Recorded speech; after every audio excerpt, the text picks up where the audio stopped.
Hey, what's up, guys? I'm Jared Poirier, and welcome to my movie review show where I talk about movies.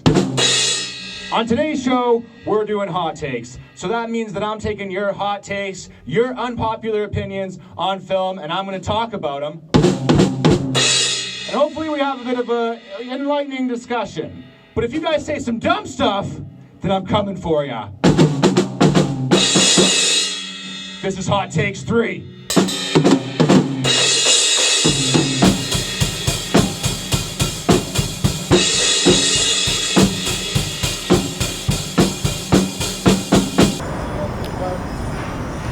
Alright, so thank you guys for joining me on Hot Takes. I have about 7 minutes here before I have to make a business call, and that's just enough time, hopefully, to make an excellent Hot Takes video. And this time, we got quite a few good takes, and I'm excited to discuss some of these.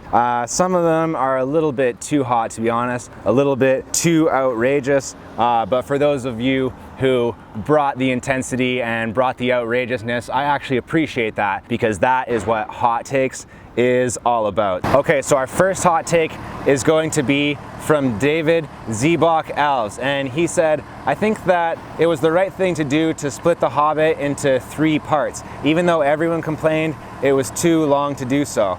But people complain that The Lord of the Rings weren't long enough. How long should movies based on a book be? And yeah, I think that this is a decent take, and I'm really glad that this guy's over here with his super loud truck. That's really helping out the quality of this video right now. But I'm one of those people who didn't watch all of the Hobbit films. I saw the first 2, and I didn't really like how much extra stuff that they added into just to pat this into 3 films. I don't think that it needed to be 3 films. I think that The Hobbit would have worked just fine as 1 film. So I don't think that the 3 Hobbit films was really all that necessary. As far as just like how long should movies based on a book be, I mean, The Lord of the Rings is 3 books and The Hobbit is 1. So I think that The Lord of the Rings being 3 movies made a lot more sense than The Hobbit being 3 movies when The Hobbit is just 1 book. So yeah, you've got 1 book worth of content and you probably have 1 movie worth of content. Maybe 2 at the most, but I don't think they should have made The Hobbit into 3 films. I kind of agree with the common wisdom here, I guess. Not really agreeing with this hot take, but I appreciate the hot takes anyway. And speaking of great hot takes, we've got one here from Ian McNulty.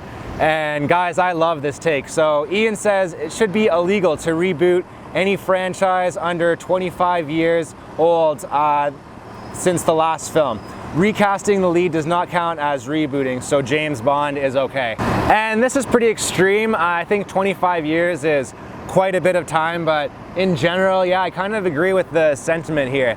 There are way too many friggin' reboots going on, and when it comes to these Hollywood kind of remake, reboot type of things, it's hard to say.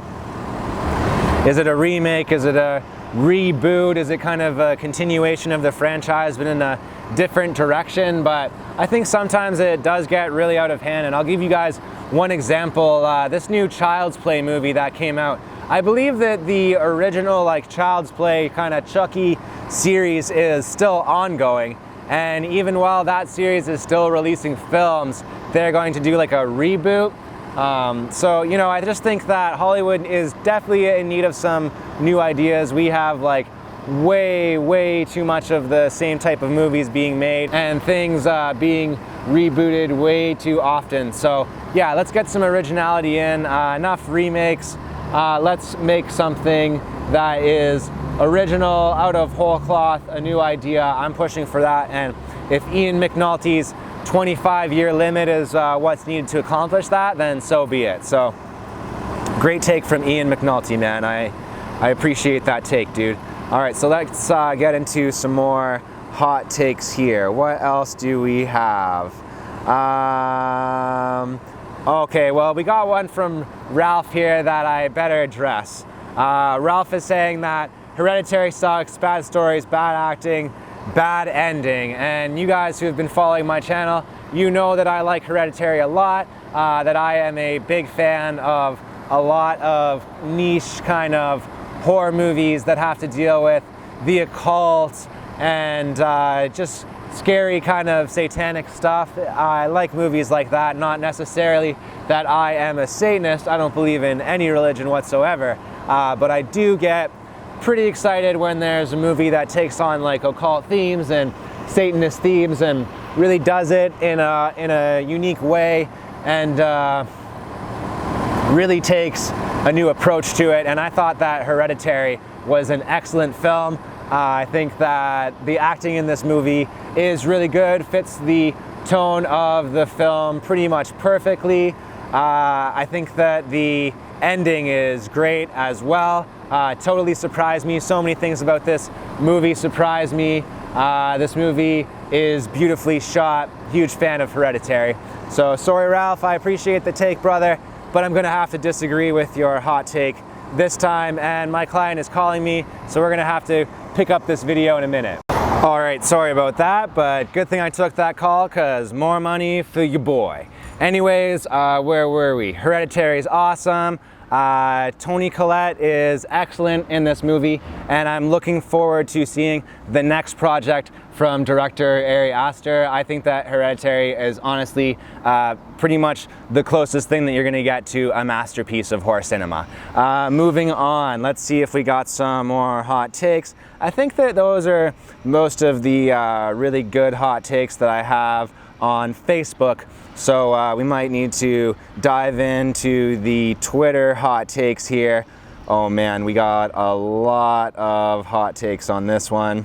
Okay, so getting into some more hot takes here, we've got one from Two Side Review, and Two Side and I hopefully will be doing some collabs in the near future. Norman Osborn in Sam Raimi's Spider-Man is why the movie is so popular. And I like this take a lot, and I think that the common wisdom really is that this performance is kind of hammy and very 90s and over the top and very Power Rangers-esque, but I guess I can kind of agree with some of that stuff. It is a little bit corny, but at the same time, it is awesome. I remember as a kid just loving that movie, just completely loving William Dafoe's performance in that movie, and ever since I've seen it, I have seen Dafoe and loved him in a lot of other films, particularly one that I reviewed on my channel called Dog Eat Dog, underknown and underappreciated film. If you haven't seen it, check out Dog Eat Dog. But yeah, William Dafoe, great actor. Norman Osborn, great character, great performance in the Sam Raimi Spider-Man movie. So Two Side, I'm gonna have to go with you on that one, brother. We're gonna be agreeing here for once. I don't know why I said that. I'm sure we agree on a lot of stuff. What else do we got? What else do we got? Thor trilogy is the strongest in the MCU. That one's by Daniel Barrios. No.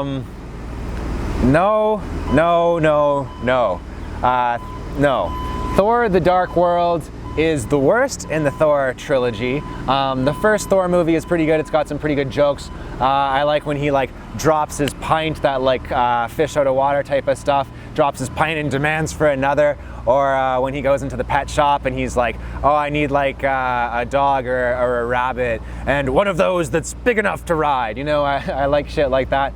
But the Thor franchise is definitely not the best. Not when you got so many, you've got so many better franchises. The Guardians of the Galaxy franchise is better. Iron Man franchise is better. Yeah, Thor Ragnarok is amazing. That movie is one of the best in the MCU, but as far as the trilogy goes, no, I can't agree with that.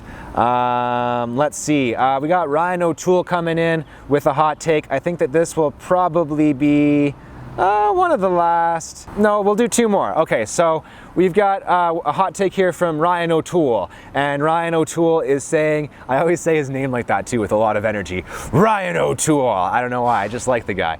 He's saying that Dunkirk and Birdman are highly overrated, and I, as much as a Nolan fan I am, guys, I'm sorry I have not seen Dunkirk yet. I will get around to it. It just didn't really appeal that much to me, the idea of a horror movie with absolutely no blood in it. I thought that was a little bit silly, but I shouldn't judge a movie before I see it, especially not one by my man Christopher Nolan, so I will eventually check out Dunkirk. But not only did Ryan O'Toole attack Dunkirk here, he also attacked Birdman, and Birdman is a film that I have seen and a film that I did honestly love. I really enjoyed Birdman. I've got a review of it if you guys want to check it out. Check out my review of Birdman, but this movie's excellent. I wouldn't dare say pretty much anything bad about Birdman. I don't know what criticisms I came up with for that movie at the time, but it's just a great movie. It's shot amazingly, just such a excellent pace to this movie, the way that everything progresses, Edward Norton's performance in this movie, Michael Keaton's performance in this movie, Emma Stone, I always get her name wrong. I hope I didn't get it wrong this time. She's really good in this movie. All the characters are good in this movie. Excellent written, excellent pacing, shot in an amazing way that I have never seen a movie shot before. This movie, Birdman, is spectacular, so I'm sorry, Ryan O'Toole, but you're wrong about Birdman here, my brother. That movie is not highly overrated. Let's get into one more hot take here, and I think we're gonna call this a video, and we got one from Patrick Preston here. Patrick dropped a few on us, but I think that we're going to take Kick-Ass. There's one about Deadpool here and one about The Last Jedi, but I've talked enough about both of those movies. So when it comes to Kick-Ass, I liked Kick-Ass. I liked that movie. I enjoyed it. I didn't end up seeing Kick-Ass 2 because I thought that the way that Kick-Ass 1 ended was basically perfect. I had no need to watch a sequel to Kick-Ass, but I thought it was a decent take on the superhero genre and had some pretty solid jokes and some pretty funny moments, and I really liked Nicolas Cage in this movie. You guys know that I love me some Nick Cage. One thing that was pretty stupid at the end, basically Kick-Ass gets like, I guess I'm gonna spoil it, but Kick-Ass is super old. Anyway, if you don't want spoils, I guess just like skip a few seconds ahead.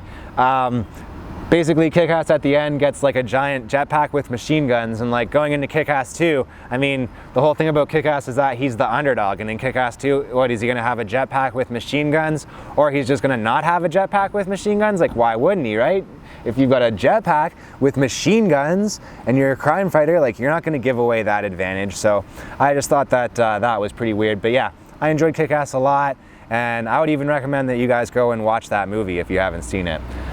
So yeah, guys, that's gonna be about it for this video here. I really appreciate you guys watching. I really hope that you guys like these hot takes videos because I have so much fun, honestly, making these hot takes videos for you guys. Definitely gonna be getting some more movie reviews out to you guys, some more movie related content. I'm just a content train lately, guys. I'm doing some movie content. I'm gonna do music content on this channel. If you go over to my business channel, the Galaxy Design channel, I'm doing a whole bunch more content over there, new video series over there. So yeah, guys, just keep watching. That's gonna be about it for now. I wanna thank you guys so much for watching. I love you guys, and I will see you guys next time.